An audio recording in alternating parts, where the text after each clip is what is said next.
Across cultures and religions, miracles have captivated the human imagination, often seen as the ultimate testament to divine presence. From healing the sick and levitating to materializing talismans and raising the dead, miracles are commonly attributed either directly to God or to enlightened beings, variously known as God-men, avatars, or siddhas.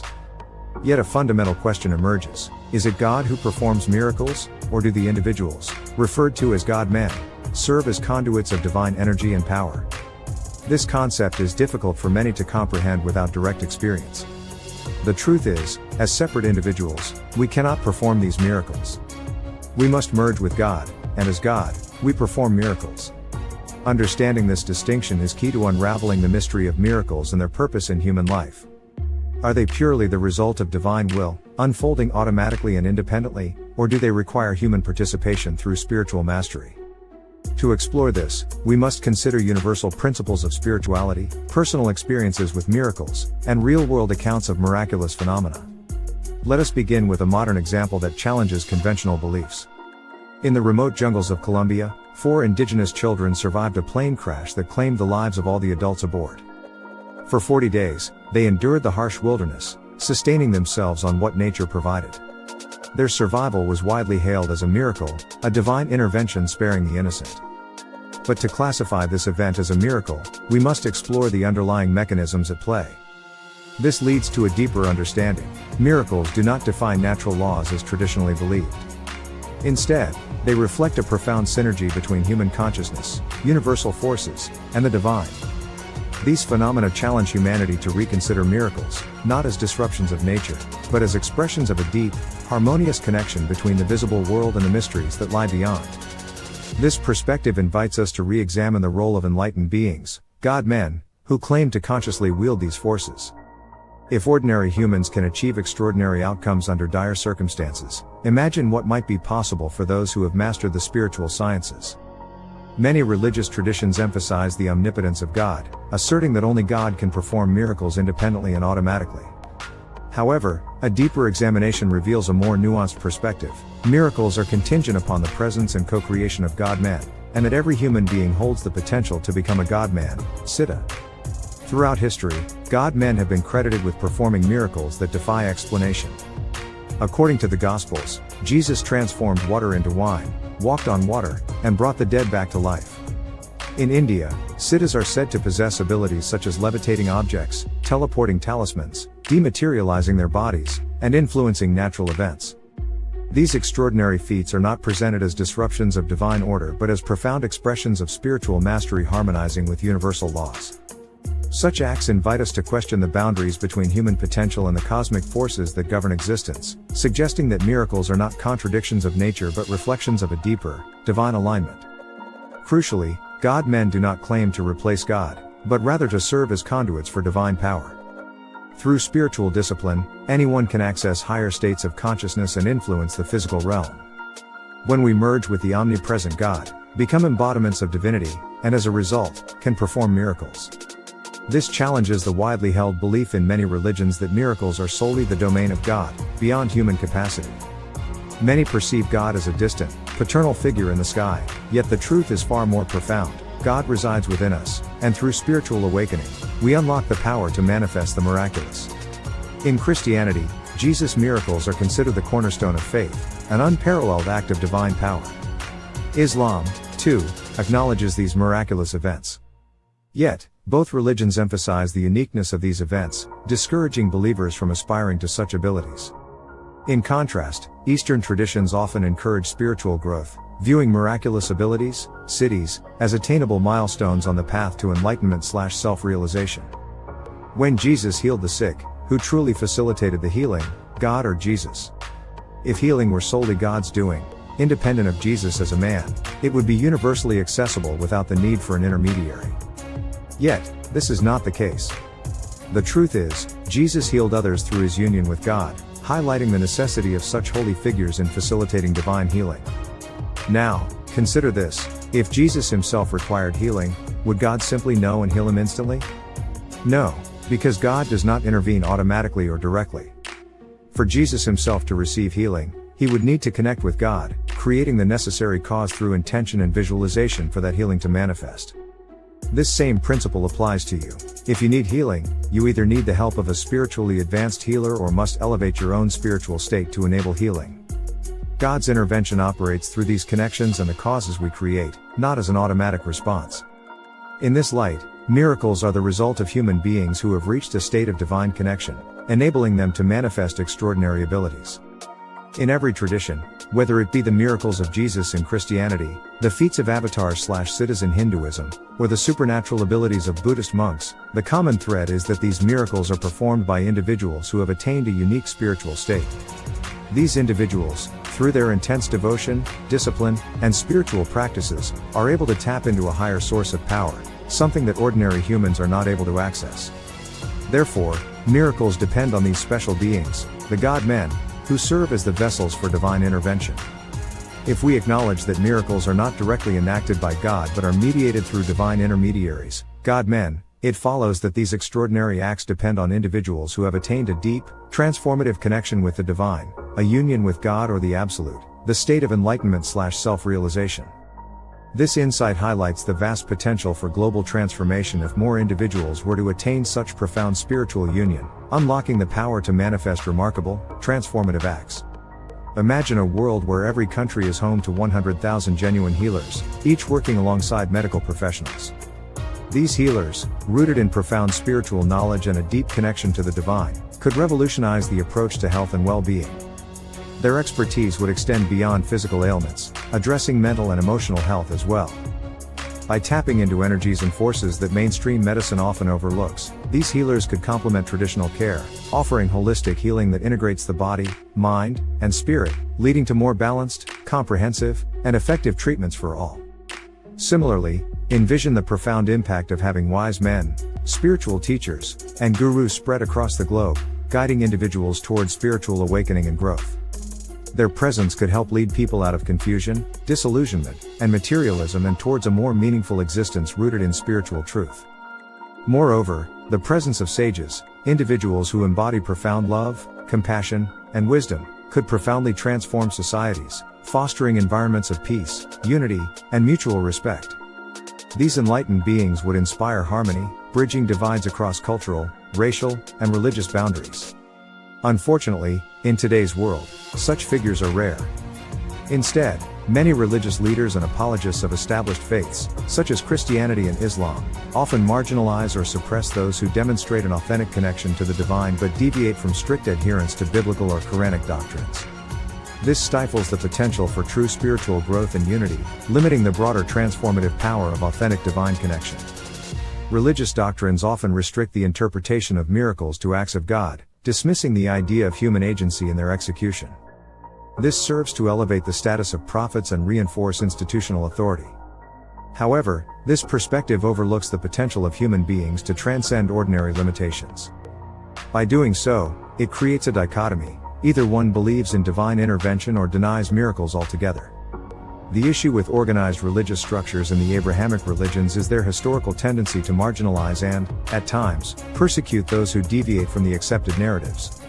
Genuine God-men, those who demonstrate miraculous abilities or possess deep spiritual insight, are often labeled as false prophets or heretics if they do not conform to the prescribed religious norms.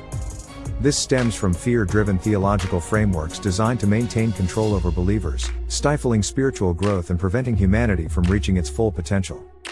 In contrast, the teachings of God-men offer a more empowering understanding of reality.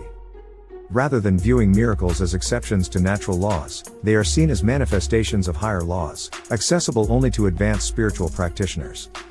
This perspective aligns with the idea that the universe operates on deeper principles that remain largely unexplored by both modern science and the rigid doctrines of Abrahamic religions. If humanity could embrace the idea that God-men are essential for the manifestation of miracles, the world could become a much more spiritually aware and compassionate place. A shift in mindset is needed. Instead of suppressing or discrediting those who possess miraculous abilities or deep spiritual wisdom, society must welcome them and allow them to guide humanity toward a more enlightened future. These individuals are not threats, they are the true spiritual leaders who can help alleviate the suffering of the world. By acknowledging their role and encouraging their presence, humanity can create a world where miracles become a natural part of human existence. The suppression of such spiritual figures must end. humanity must awaken to the truth that the potential for miraculous abilities lies within every individual, awaiting nurturing and development. The world needs more God-men to awaken humanity's latent spiritual powers, to heal, to teach, and to inspire. Only through such collective efforts can we hope to move beyond the divisions of religious dogma and embrace the divinity that resides in each of us. This understanding paves the way for recognizing the miraculous moments that shape our world. One such example is the incredible survival story of 4 indigenous children, aged 13, 9, 4, and 1, who were found alive after enduring 40 days in the Amazon jungle following a plane crash in May 2023. The plane, carrying 7 people, crashed in Colombia, tragically killing all 3 adults, including the children's mother. The 4 surviving children were discovered in an area thick with rainforest vegetation. While they were found near a small forest clearing, no river is mentioned in the rescue accounts. Drinking untreated river water is highly risky due to the potential for harmful pathogens, parasites, and bacteria that can cause severe illness. In the Amazon, these risks are even greater, as the water is often contaminated by animal waste, decaying plant matter, and microorganisms. The survival of these 4 children is undeniably miraculous, but does it necessarily imply intervention from Jesus or Allah? I would argue that it does not. Jesus, as depicted, is a mythical figure. Even if he were a historical person, this does not suggest that he exists in an astral realm, intervening in earthly matters. Similarly, while Allah is deeply revered in Islam, this does not mean Allah embodies the attributes of the Absolute/God. It's important to remember that God does not directly intervene in the world.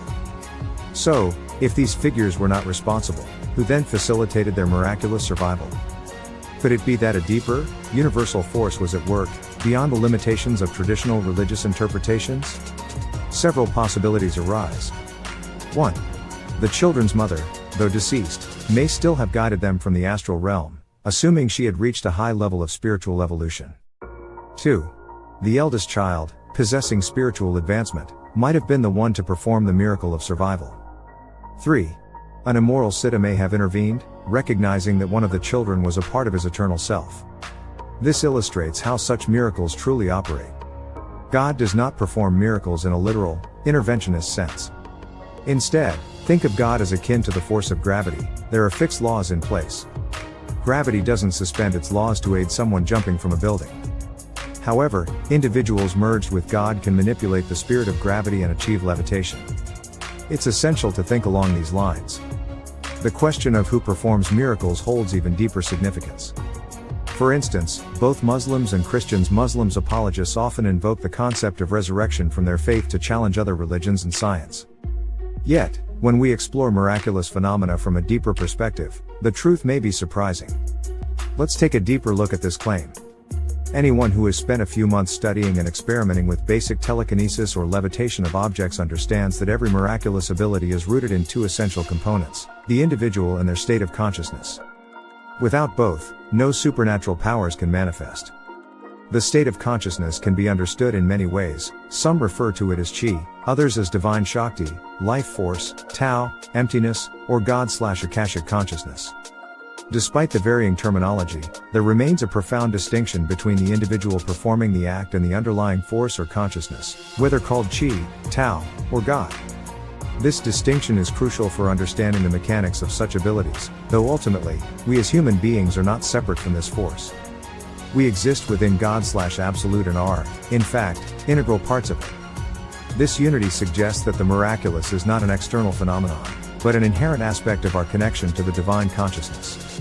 Practitioners of telekinesis, who truly understand its nature, will never claim that Qi, Tao, or consciousness will one day judge humanity, cast people into hellfire, and then perform telekinesis.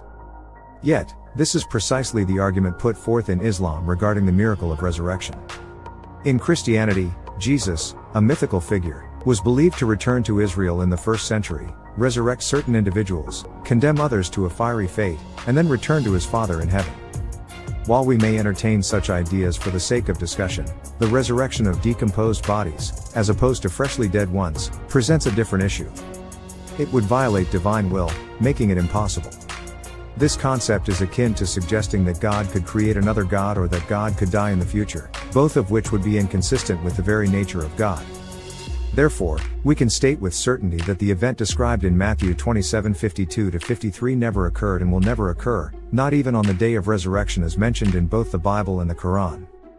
Thus, the concept of salvation through Jesus' return is a fictional one.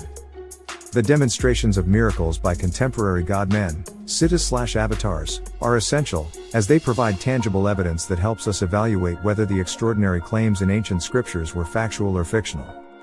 By witnessing these abilities firsthand, humanity gains a deeper understanding of what is truly possible, and in doing so, comes to recognize the boundaries of miraculous phenomena. While it is possible for a human body to be resurrected shortly after death, before decomposition occurs, there are still limitations. Most notably, resurrection is permitted only in rare cases.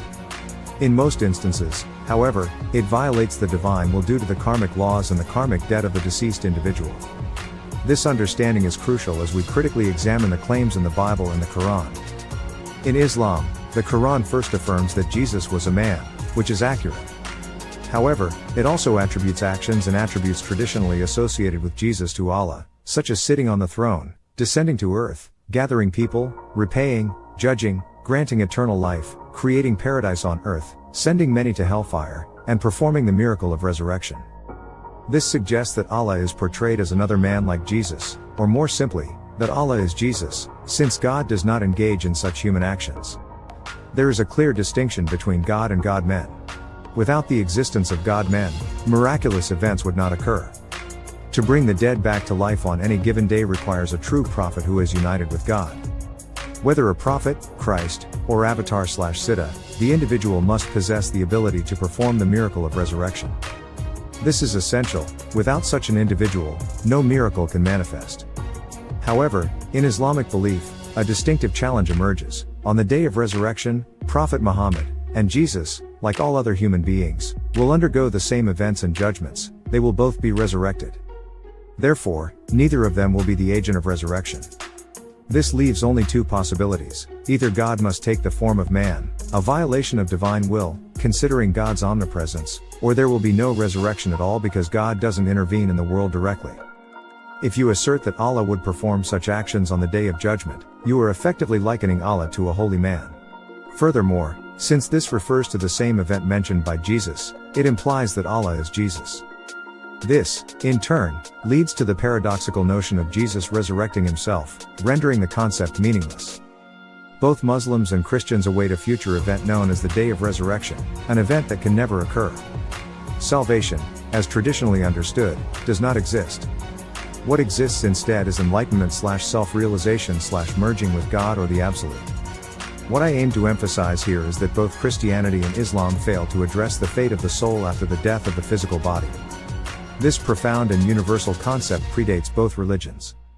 It has been extensively explored in ancient Egyptian religion, particularly in the Book of the Dead, and in various Eastern traditions, where the soul's journey, transformation, and ultimate destiny are central themes.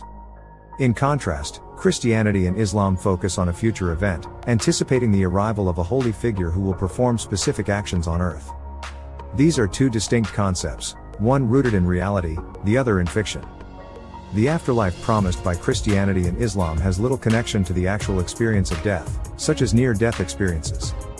In Christianity, the existence of heaven and hell depends on Jesus returning to Israel in the 1st century to gather the lost sheep, separate them, and deliver judgment. If Jesus did return but was killed before fulfilling this mission, or if he were to return and be killed in Israel, the Christian concept of the afterlife would be rendered null and void. The Islamic concept of the afterlife is essentially the same, with Allah replacing Jesus. Therefore, these notions can be dismissed as fictional. In contrast, research into near-death experiences reveals something profound. There is comfort, meaning in life, and ultimately, death is not to be feared. For some who are highly evolved, it would feel like an eternal state of bliss without the physical body, our true destiny. It is apparent to anyone with even a shred of discernment that the author of the Quran adapted the story of Jesus' return to Israel, along with attributes ascribed to him, and replaced Jesus with Allah. As a result, Muslims unknowingly venerate Jesus under the name of Allah. What many Christians and Muslims fail to recognize is that the Romans cleverly adapted the Old Testament to construct the fictional narrative of Jesus. In truth, Jesus never existed, and the Romans succeeded in deceiving not only Christians but Muslims as well. The question of who performs miracles, God or God-men, challenges us to redefine our understanding of divine power and human potential. While religions often attribute miracles solely to God, they tend to overlook the significant role of God-men. Miracles are better understood as a collaborative act between God and God-men, blending the divine and the human. By acknowledging the role of human consciousness in miracles, we open the door to a more profound understanding of our place in the universe. Rather than relegating miracles to the realm of the unknowable, we can view them as invitations to explore the untapped potential within ourselves. In this way, we honor not only the divine but also the God-men who serve as reminders of humanity's inherent connection to the divine.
This was never about money for us. It was about us against the system.